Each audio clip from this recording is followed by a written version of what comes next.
Hi friends, welcome back to our channel. 5ാം ക്ലാസ്സിലെ കേരള പാഠാവലി അർദ്ധവാർഷിക മൂല്യനിർണ്ണയം 2023-24 വർഷത്തെ ക്വസ്റ്റ്യൻ പേപ്പറാണ് നമ്മൾ നോക്കാൻ പോകുന്നത്. അപ്പോൾ എല്ലാ കൂട്ടുകാരും എക്സാമൊക്കെ നന്നായിട്ട് എഴുതിയിട്ടുണ്ടാകുമെന്ന് വിചാരിക്കുന്നു. എങ്കിലും നമുക്ക് എന്തൊക്കെയാണ് ക്വസ്റ്റ്യൻസ്, അവയുടെ ആൻസേഴ്സ് എന്തൊക്കെയാണെന്ന് നമുക്ക് നോക്കാം. ഒന്നാമത്തെ പ്രവർത്തനം വായിക്കാം എഴുതാം എന്ന പ്രവർത്തനമാണ്. എ ജയകൃഷ്ണൻ്റെ സ്വകാര്യം എന്ന കവിതയിലെ കുറച്ച് ഭാഗങ്ങളാണ് നമുക്കിവിടെ തന്നിട്ടുള്ളത്. അപ്പോൾ ഇതുമായി ബന്ധപ്പെട്ട ചോദ്യങ്ങളാണ് താഴെ തന്നിട്ടുള്ളത്. നമുക്ക് ചോദ്യങ്ങളും അവയുടെ ഉത്തരങ്ങളും നോക്കാം. ഓക്കെ, ഒന്നാമത്തെ ചോദ്യം എന്ന് പറയുന്നത്, താഴെ വരച്ചു വച്ചതുപോലെ തോന്നുന്നത് എന്താണ്? വയലുകൾ വീടും മരവും തൊടിയും. മഞ്ഞ് ഏതാണ്? വീടും മരവും തൊടിയും എന്നതാണ് ശരിയായ ഉത്തരം. നിങ്ങൾക്ക് ആ കവിത വായിക്കുമ്പോൾ തന്നെ മനസ്സിലാക്കാൻ പറ്റും.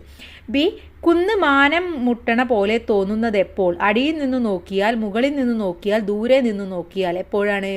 അടിയിൽ നിന്ന് നോക്കുമ്പോഴാണ് നമുക്ക് കുന്ന് മാനം മുട്ടണ പോലെ തോന്നുന്നത്. അപ്പോൾ ഉത്തരം അടിയിൽ നിന്ന് നോക്കിയാൽ. സി, മഴ പെയ്യുമ്പോൾ എന്തു ചെയ്യാൻ തോന്നുമെന്നാണ് കവി പറയുന്നത്?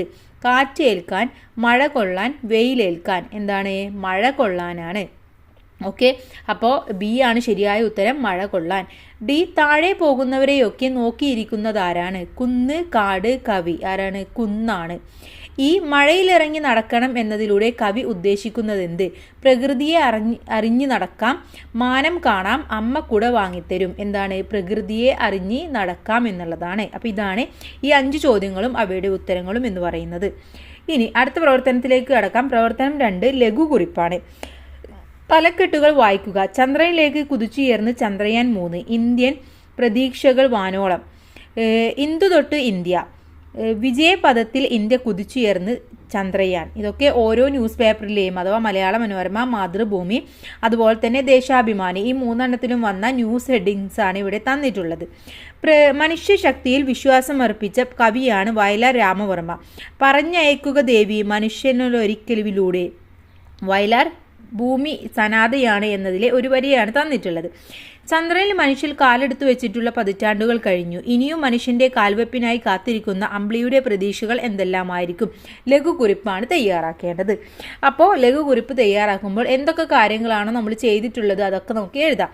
അഥവാ ചന്ദ്രയാൻ 2 ചന്ദ്രയാൻ 3 എന്നെ ലക്ഷ്യമാക്കി വന്ന വാഹനങ്ങളാണ്.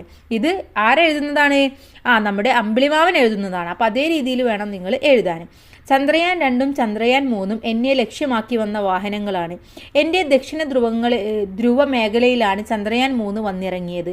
ഈ ഭാഗം ഭൂമിയിൽ നിന്ന് നോക്കിയാൽ കാണുന്നതിൻ്റെ മറുവശമാണ്. നേർപ്രദേശമായ ഇവിടെ അധികം ആരും എത്തിയിട്ടില്ല. വിക്രം സാരാഭായിയുടെ പേരിലുള്ള വിക്രം ലാൻഡറും അറിവ് എന്നർത്ഥമുള്ള പ്രഗ്യാൻ റോവറും ഇവിടെ എത്തി ഫോട്ടോകൾ എടുത്തു. ചന്ദ്രനിൽ മനുഷ്യൻ എത്തി താമസം തുടങ്ങുന്ന ദിവസം സ്വപ്നം കണ്ടുകൊണ്ടാണ് ഞാൻ കഴിയുന്നത്. അതാണ് എൻ്റെ വലിയ പ്രതീക്ഷ. ഓക്കെ, അപ്പോൾ ഇങ്ങനെയാണ് നിങ്ങൾ ഒരു ലഘുകുറിപ്പ് തയ്യാറാക്കേണ്ടത്. ഇനി ഇതിലെ ബി ചോദ്യം, പ്രപഞ്ചഗോപുരവാതിൽ, പ്രപഞ്ചത്തിൻ്റെ ഗോപുരവാതിൽ. ഇതുപോലെ നാദതരംഗം എന്ന പദം എങ്ങനെ എഴുതാം? നാദവും തരംഗവും. നാദത്തിൻ്റെ തരംഗം, നാദത്തോടുള്ള തരംഗം. എന്താണ് നാദതരംഗം എന്ന് പറഞ്ഞാൽ? നാദത്തിൻ്റെ തരംഗമാണ്. ഓക്കെ, നാദത്തിൻ്റെ തരംഗം എന്നാണ് നമ്മൾ എഴുതേണ്ടത്. ഇനി പ്രവർത്തനം 3 നോക്കാം. താരതമ്യക്കുറിപ്പാണ്. കാർത്യായനി അമ്മ ഗുഡ്വിൽ അംബാസിഡർ. 96ാമത്തെ വയസ്സിൽ 1ാം റാങ്ക് നേടി ലോകത്തെ ഞെട്ടിച്ച കാർത്യായനി അമ്മ ഇനി കോമൺവെൽത്ത് ലേണിംഗ് ഗുഡ്വിൽ അംബാസിഡർ. ഈ വിജയത്തിലൂടെ കാർത്യായനി അമ്മ കരസ്ഥമാക്കിയത് രാജ്യത്തെ ഏറ്റവും മുതിർന്ന സാക്ഷരതാ പഠിതാവ് എന്ന പദവിയാണ്. ഇനി 53 രാജ്യങ്ങൾ ഉൾപ്പെടുന്ന കോമൺവെൽത്ത് ലേണിംഗിൽ ഗുഡ്വിൽ അംബാസിഡറാണ് കാർത്യായനി അമ്മ. ഇല്ല, മരിച്ചിട്ടില്ല. അടുത്ത കൊല്ലം മരിക്കണേൻ്റെ റിഹേഴ്സലാ. ഞാൻ സിനിമാ നടനല്ലേ, ഞങ്ങൾ ഏതു രംഗം ഷൂട്ട് ചെയ്യുന്നതിനേയും മുമ്പേ ഒരു റിഹേഴ്സൽ എടുക്കും. ഇന്നസെൻ്റ് ക്യാൻസർ വാർഡിലെ ചിരി. ഇനി 2 പ്രതിഭകളും കഷ്ടപ്പാട് നിറഞ്ഞ ജീവിത സാഹചര്യങ്ങളെ എങ്ങനെയാണ് അതിജീവിച്ചത് താരതമ്യം ചെയ്ത് കുറിപ്പ് തയ്യാറാക്കാനാണ് പറഞ്ഞിട്ടുള്ളത്. അപ്പോൾ ഇവിടെ ഇന്നസെൻറ്റിൻ്റെയും അതുപോലെ തന്നെ കാർത്യായനി അമ്മയുടെയും 2 പേരുടെയും ജീവിതത്തിലെ ആ ഒരു കഷ്ടപ്പാടും അവരെങ്ങനെയാണ് അതിനെ മറികടന്നത് എന്നൊക്കെയാണ് നമ്മളിവിടെ എഴുതേണ്ടത്. ഓക്കെ, അപ്പോൾ തിരുവനന്തപുരം ജില്ലയിലെ ഹരിപ്പാട് എന്ന സ്ഥലത്ത് ഒരു നിർധന കുടുംബത്തിലാണ് കാർത്യായനി അമ്മ ജനിച്ചത്. ചെറുപ്പത്തിലെ കൂലിപ്പണിക്ക് പോകേണ്ടി വന്നതിനാൽ സ്കൂളിൽ പോയി പഠിക്കുന്നതിന് കഴിഞ്ഞിട്ടില്ല. എന്നാൽ തൻ്റെ 96ാമത്തെ വയസ്സിൽ കേരള ലിറ്ററസി മിഷന്റെ സാക്ഷരതാ പരീക്ഷയിൽ 1ാം റാങ്ക് നേടി. അതോടെ കാർത്യായനി അമ്മയെ കോമൺവെൽത്ത് ലേണിംഗ് ഗുഡ്സിൽ അംബാസിഡറായി തെരഞ്ഞെടുത്തു. വേണമെങ്കിൽ 96-ാം വയസ്സിലും പഠിച്ച് വിജയിക്കാം എന്ന് കാർത്യായനി അമ്മ കാണിച്ചു തന്നു. ക്യാൻസർ ബാധിച്ച് മരണാസന്നയായ ഇന്നസെന്റ് തന്റെ ജീവിതാവസ്ഥയെ ഹാസ്യരൂപത്തിൽ സ്വീകരിച്ചു. ഇന്നസെന്റിന് നിരാശയില്ല, പ്രത്യാശ മാത്രം. ഈ രണ്ട് പ്രതിഭകളും കഷ്ടപ്പാട് നിറഞ്ഞ ജീവിത സാഹചര്യങ്ങളെ ധൈര്യത്തോടെ നേരിട്ടു. കാർത്യായനി അമ്മക്ക് 96-ാം വയസ്സുവരെ കാത്തിരിക്കേണ്ടി വന്നെങ്കിലും വിജയം അവരുടേതായിരുന്നു. ഇന്നസെന്റ് മനസ്സിലെ ദുഃഖം തമാശ രൂപത്തിൽ ഇല്ലാതാക്കി മുന്നേറി. അപ്പോൾ രണ്ടുപേരുടെയും ജീവിതം എന്ന് പറയുന്നത് ഒരു മുന്നേറ്റമാണ്, പക്ഷെ രണ്ടും രണ്ട് രീതിയിലാണെന്ന് മാത്രം. ഓക്കെ, ഒരാൾ എന്താണ് പറയുക 96-ാമത്തെ വയസ്സിലും പഠിച്ച് വിജയം കൈവരിക്കുകയും മറ്റൊരാളെന്ന് പറയുന്നത് നമുക്കറിയാം ക്യാൻസർ എന്ന് പറയുന്ന മാറാരോഗത്തിൻ്റെ പിടിയിലായിട്ട് പോലും അതൊന്നും വകവെക്കാതെ എപ്പോഴും ജീവിതത്തെ ഒരു പ്രത്യാശയോടെ കാണുകയും തമാശ രൂപേണ കാണുകയും ചെയ്യുന്ന വ്യക്തിയായിരുന്നു ഇന്നസെന്റ്. അപ്പോൾ ഇത് രണ്ടുമാണ് നിങ്ങളിവിടെ എഴുതേണ്ടത്. ഇനി പ്രവർത്തനം 4 നോക്കാം. കത്താണ്. അങ്ങുന്നേ, എൻ്റെ എല്ലാ നാശത്തിനും കാരണമായ ഈ ചെരുപ്പുകൾ കാണണേ. ഇതു കാരണം എനിക്കിനി തെണ്ടുകയില്ലാതെ വേറൊരു വഴിയുമില്ല. അതിനാൽ അങ്ങ് കനിവുണ്ടായി വിളംബരം ചെയ്യണം. കാസിം എന്ന കഥാപാത്രത്തിൻ്റെ സ്വാർത്ഥതയും പിശുക്കും അന്യരോട് സ്നേഹമോ പരിചയമോ കാണിക്കാത്ത മുരടൻ സ്വഭാവം അയാളുടെ ദുരന്തങ്ങൾക്ക് കാരണമാകുന്നു. കാസിം എന്ന കഥാപാത്രത്തെ പരിചയപ്പെടുത്തിക്കൊണ്ട് കൂട്ടുകാരന് ഒരു കത്തെഴുതാനാണ് അടുത്തൊരു പ്രവർത്തനം എന്ന് പറയുന്നത്. നമ്മൾ പഠിച്ച പാഠഭാഗം തന്നെയാണ്. അപ്പോൾ കത്തെഴുതുമ്പോൾ നമ്മൾ എന്താണ് കൂട്ടുകാരൻ്റെ പേര്, ക്ലാസ്, സ്കൂളിൻ്റെ പേര്, സ്ഥലം, തീയതി എന്നിവ ആദ്യം എഴുതണം. ഇനി പ്രിയപ്പെട്ട സുഹൃത്തിന്, നിനക്ക് സുഖമാണെന്ന് കരുതുന്നു. നിന്റെ പഠിത്തമൊക്കെ എങ്ങനെ പോകുന്നു? അമ്മയ്ക്കും അച്ഛനും സുഖമല്ലേ?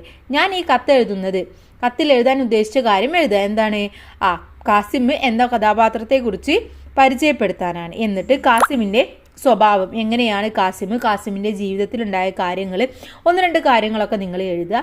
എന്നിട്ട് ലാസ്റ്റ് ഇതിന് മറുപടി കത്ത് അയക്കും എന്ന പ്രതീക്ഷയും ഞാൻ ചുരുക്കുന്നു എന്ന് സ്നേഹപൂർവ്വം എന്നിട്ട് എഴുതുന്ന വ്യക്തിയുടെ പേര് എഴുതുക, സ്ഥലം, തീയതി. ഇങ്ങനെയാണ് നിങ്ങൾ എഴുതേണ്ടത്. ഓക്കെ, അപ്പോൾ കാസിമിനെ കുറിച്ച് നിങ്ങൾക്ക് ഒരുപാട് കാര്യങ്ങൾ പറയാനുണ്ടാവും. അതൊക്കെയാണ് ആ ഉള്ളിൽ നിങ്ങൾ എഴുതി വെക്കേണ്ടത്. കാസിമിൻ്റെ കഥാപാത്രത്തെ കുറിച്ചിട്ടും സ്വഭാവം, പിശുക്ക്, ചെരുപ്പ് കൊണ്ടുണ്ടാകുന്ന ദുരന്തങ്ങൾ, ഇതൊക്കെ നിങ്ങൾക്ക് ഒരു ചെറിയ വിവരണം പോലെ ഒരു 5-6 വരിയിൽ എഴുതാം.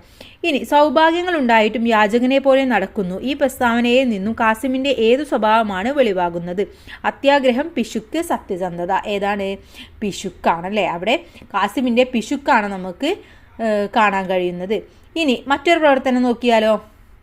പ്രവർത്തനം 5 കഥാപാത്ര നിരൂപണം. ഞാനങ്ങനെ ആഭരണം അണിഞ്ഞിട്ടില്ല, അതുകൊണ്ടാണ് ആധാരപ്പെട്ടി ഏറ്റത്. ആഭരണം എന്ന പാഠത്തിലെ മുട്ടസ് നമ്പൂതിരിയെ ഓർമ്മയില്ലേ? മുട്ടസ് നമ്പൂതിരിയുടെ സ്വഭാവ സവിശേഷതകൾ വ്യക്തമാക്കി കഥാപാത്ര നിരൂപണം തയ്യാറാക്കുക എന്നാണ് പറഞ്ഞിട്ടുള്ളത്. അപ്പോൾ മുട്ടസ് നമ്പൂതിരിയെ കുറിച്ചിട്ട് നമുക്ക് അറിയാവുന്നതാണല്ലേ. ആളുടെ സ്വഭാവത്തെ കുറിച്ചിട്ടും ആളെ ഇങ്ങനെയൊക്കെ ആയിരുന്നു ഉണ്ടായിരുന്നത് എന്നതിനെ കുറിച്ചിട്ടൊക്കെ നമുക്ക് അറിയാവുന്നതാണ്. അപ്പോൾ ആ കാര്യങ്ങളൊക്കെയാണ് നിങ്ങളിവിടെ കഥാപാത്ര നിരൂപണത്തിൽ എഴുതേണ്ടത്. കഥാപാത്ര നിരൂപണം എഴുതുമ്പോൾ കൂട്ടുകാരെ ഇദ്ദേഹം ഏത് പാഠഭാഗവുമായി ബന്ധപ്പെട്ടതാണ് എന്നൊക്കെ നിങ്ങളവിടെ എഴുതണം. കൂടാതെ പെട്ടിയിൽ ഭദ്രമായി അടക്കി വെച്ച ആധാരക്കെട്ടിനെ തൻ്റെ സർവ്വസ്വത്തായി നമ്പൂതിരി കാണുന്നു. എല്ലാറ്റിനെയും കച്ചവടവൽക്കരിക്കപ്പെടുന്ന ഈ വർത്തമാന കാലത്തിൽ ഓരോ മനുഷ്യനും ആകർഷണീയരാകേണ്ടിയിരിക്കുന്നു. വിലപിടിപ്പുള്ള വസ്ത്രങ്ങളും ആഭരണങ്ങളും ഒക്കെ ഓരോരുത്തരും തങ്ങളുടെ അന്തസ്സിനെ ഉയർത്തി കാണിക്കാൻ സ്ഥിരമായി അണിയുന്നു. ഈ പ്രകടനപരത അപഹാസ്യമാണെന്ന് സ്ഥിരമായി നിലനിൽക്കുന്ന സ്വത്തുവകകളുടെ പ്രമാണങ്ങളെ കൊണ്ട് തിരുത്തി എഴുതാൻ കൂടിയാണ് നമ്പൂതിരിയുടെ ആ ഒരു ശ്രമം നടത്തിയത്. ഇത്തരം ശ്രമങ്ങളെയൊക്കെ ആദ്യം പരിഹസിക്കപ്പെടുകയും പിന്നീട് അംഗീകരിക്കപ്പെടുകയും ചെയ്യുന്നുണ്ട്. അപ്പോൾ ഈ കാര്യങ്ങളും കൂടെ നിങ്ങൾക്ക് ആ കഥാപാത്ര നിരൂപണത്തിൽ ഉൾക്കൊള്ളിക്കാവുന്നതാണ്. ഓക്കെ, ഇതിലെ ബി ചോദ്യം നോക്കാം. വീട്ടിൽ വെണ്ണയുണ്ടെങ്കിൽ ആദ്യത്തേത്, ഇല്ലെങ്കിൽ രണ്ടാമത്തേതും എന്ന് പറഞ്ഞതാരെ? മുല്ലയുടെ ഭാര്യ മുല്ല ഭൃത്യൻ. ആരാണ്? മുല്ലയാണ്. ഓക്കെ, അപ്പോൾ ഉത്തരം മുല്ല. ഇനി പ്രവർത്തനം 6 ശീർഷകം നൽകി ഔചിത്യം വ്യക്തമാക്കാനാണ്.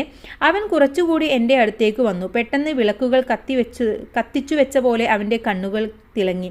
ഒരു ചെറുപിഞ്ചിരി അവൻ്റെ ചുണ്ടുകളിൽ വിരിഞ്ഞു. ഇവ പൂക്കളാണോ? അവൻ ഒട്ടും ദയ കൂടാതെ എന്നോട് ചോദിച്ചു. അതെ, ഞാൻ തീർത്തു പറഞ്ഞു. അവൻ സന്തോഷത്തോടെ പൊട്ടിച്ചിരിച്ചു പറഞ്ഞു, ഞാൻ നിങ്ങൾക്ക് കാണിച്ചു തരാം എങ്ങനെയാണ് പൂക്കൾ വരയ്ക്കേണ്ടതെന്ന്. എൻ്റെ അടുത്തേക്ക് വരാൻ ഞാൻ അവനോട് പറഞ്ഞു. അവൻ ഒരു ചായ പെൻസിൽ എടുത്തു, കടലാസിൽ 1-2 നേരിയ വരകൾ വരച്ചു. പിന്നെ അവൻ ചെറിയൊരു ചായ പെൻസിൽ ഉപയോഗിച്ചു വരച്ചു. എന്തത്ഭുതം! എൻ്റെ മുമ്പിലിതാ ഒരു ജീവനുള്ള മനോഹരമായ പുഷ്പം ഒരു മാന്ത്രിക വടി വീശിയത് കൊണ്ടെന്ന പോലെ കടലാസിൽ തെളിഞ്ഞു വന്നിരിക്കുന്നു. കഥ വായിച്ചില്ലേ? കഥക്ക് ഉചിതമായ ശീർഷകം നൽകി ഔചിത്യം വ്യക്തമാക്കുക. അപ്പോൾ ഇവിടെ എന്തെഴുതാം, നിങ്ങൾക്ക് ഇഷ്ടമുള്ള ഏതെങ്കിലും ഒരു ശീർഷകം കൊടുക്കാം. അപ്പം ഞാനിവിടെ മാന്ത്രിക പൂക്കൾ എന്നാണ് കൊടുത്തിട്ടുള്ളത്. ജീവനുള്ള മാന്ത്രിക പുഷ്പം വരക്കുന്ന രംഗമാണ് ഈ കഥയിൽ ചിത്രീകരിച്ചിരിക്കുന്നത്. അതുകൊണ്ടാണ് ഈ കഥയ്ക്ക് മാന്ത്രിക പൂക്കൾ എന്ന പേര് ഞാൻ നൽകുന്നത്. അപ്പം നിങ്ങൾക്ക് ഇഷ്ടമുള്ള എന്തെങ്കിലും ഒരു പേര് നൽകാം. എന്തുകൊണ്ടാണ് നിങ്ങൾ ആ പേര് നൽകിയത് എന്നും കൂടെ എഴുതി ചേർക്കാൻ മറക്കരുത്. ഇനി ഇതിലെ അവസാനത്തെ ചോദ്യം നോക്കാം. കൃഷിമാഷി എന്ന പാഠഭാഗം ഏതു രചനയിൽ നിന്ന് എടുത്തിട്ടുള്ളതാണ്? ഐതിഹ്യമാല, ടോട്ടോച്ചാൻ, ചിന്താസരിത് സാഗരം. ഏതാണ്? ടോട്ടോച്ചാൻ എന്ന രചനയിൽ നിന്ന് എടുത്തിട്ടുള്ളതാണ്. അപ്പോൾ ഇത്രയുമാണ് ഈ ക്വസ്റ്റ്യൻ പേപ്പർ എന്ന് പറയുന്നത്. അപ്പോൾ എല്ലാ ക്വസ്റ്റ്യൻസും നമ്മൾ ഡിസ്കസ് ചെയ്തു. അപ്പോൾ എല്ലാ കൂട്ടുകാർക്കും നല്ല മാർക്ക് തന്നെ സ്കോർ ചെയ്യാൻ കഴിഞ്ഞിട്ടുണ്ടാകുമെന്ന് വിചാരിക്കുന്നു. Thanks for watching.